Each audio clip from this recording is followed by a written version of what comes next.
为你抱着贞洁牌坊每天等着你。你做梦！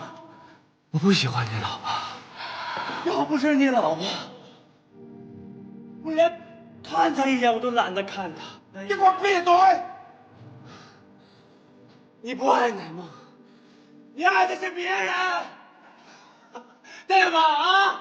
你每天在大街上等谁呢？啊！你以为那个人会来找你来吗？不可能！别做梦了！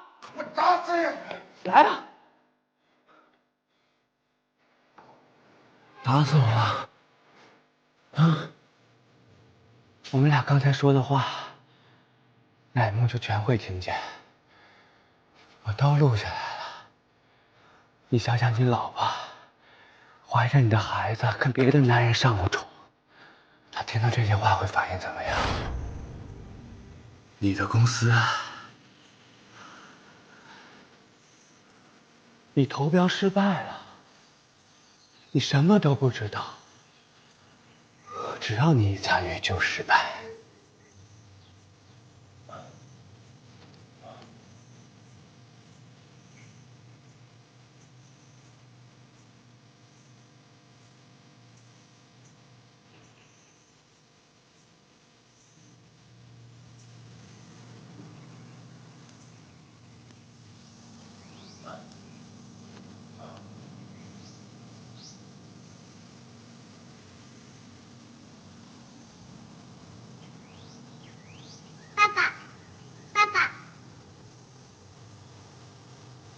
慢点儿，别跑，别跑。